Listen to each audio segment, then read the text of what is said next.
Well, Donald Trump has been ordered to pay $566 million in penalties for fraudulently claiming to be worth more than he is. The former US president has also been banned from owning a business in New York. Joining me now to discuss this is Dean of Global Futures at Curtin University, Joe Siracusa. Joe, just in the past few hours alone, Donald Trump, he's been ordered to pay this excessive amount and he's also been banned from business. What's going on here? Well, it turns out everybody in America loves courtroom drama, and we all sort of, well, we knew he was guilty. I mean, this particular trial or occasion was to decide how much. And so the judge threw the book at him. And, Trump's just being accused of cooking the books for the company. He's been excluded from running a company for 3 years or any company. They went after the kids and everybody else, which is not a very good look for a lot of people. And, it's quite obvious to me that in many ways this court has been weaponized to go after Trump. I mean, it's not, if you're going to put a businessman away for cooking the books, then there'd be a lot of businessmen from Sydney to New York who would be in jail. I mean, they just overestimated things for various things, accounting practices, etc. But look, Ortenzia, this guy's a billionaire. His poker playing friends are billionaires. He can write a check to get out of this tomorrow, and he will appeal. He might win a little bit on the appeal, but these things wound him. They wound him financially, and they wound him psychologically. But none of these things have killed him off. I mean, it's extraordinary that Donald Trump is still moving around after that $83 million defamation suit and this 500 million Australian fine for business. You'd think he would finish most people off.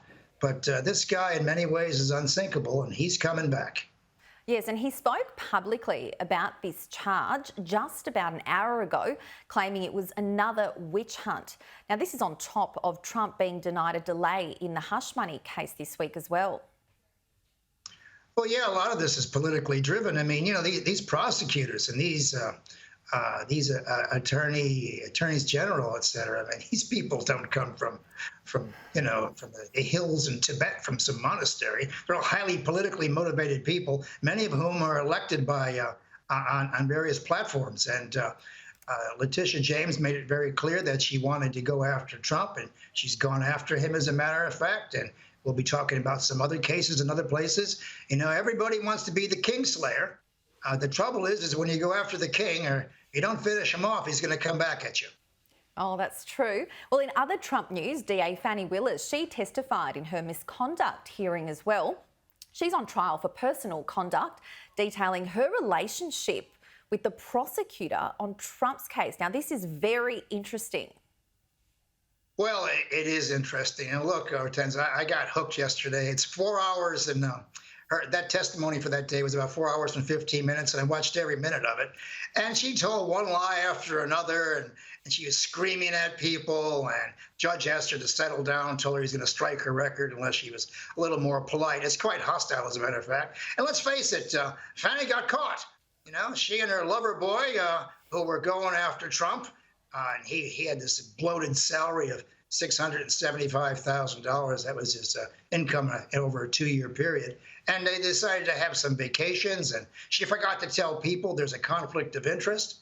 I mean, I work in places where you can't even be perceived to have a conflict of interest.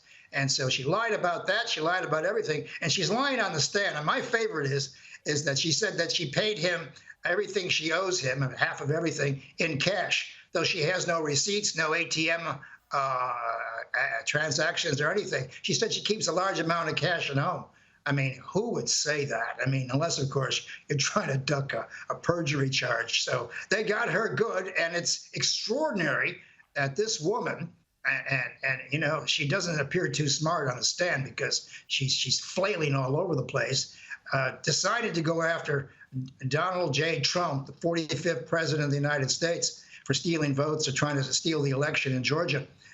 The electors. And I'm telling you, these people, I don't know who's taking the Kool-Aid down there, but you really have to be very careful after you go after the political establishment in the United States. It's dangerous business.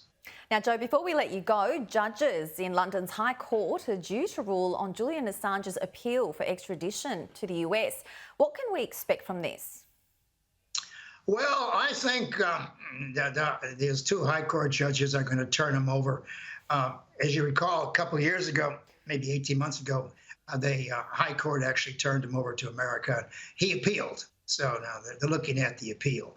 And the story is that if he goes to America, he might self-harm, or he might die in maximum security. And of course, if he gets to America, they're going to throw the book at him. Hillary Clinton wanted this guy a lot, and nobody in the American establishment can be seen to be soft on this guy. Now, look, I've got a lot of sympathy for Assange. He's not warm and cuddly, but I'll tell you this. When I was a kid, there was someone like him, Daniel Ellsberg, who blew the whistle on the Vietnam War, and he became a hero. They wrote folk songs about him. No one touched him. Most dangerous man in America, according to Kissinger, because he blew the whistle on certain aspects of the war. Now, Assange released material to The Guardian and the New York Times, which is published. But when it came to him, they said he wasn't the news. He wasn't a news gatherer. He just stole the information. So they're holding him to a second standard. For 7 years, he was holed up in the Ecuadorian embassy. Can you imagine being in an Ecuador embassy for 7 years? And then 5 years in Belmarsh prison, which is a security prison, for jumping bail and the rest of it. This guy has been hung out to dry for about 12 years, and it's good to see the Australian government, not everybody, mainly the Labour Party, try to get him off the hook. I don't know if they have enough clout to do that. In America right now, I don't know if they're going to let anybody off the hook. But this is a very sympathetic figure. And I'll tell you what, in terms of being a newsman or a newswoman or a journalist, this guy is a cautionary tale about what you can say and when you can say it. Absolutely. Joe Siracusa, always a pleasure. Thank you for your time. My pleasure. Thank you.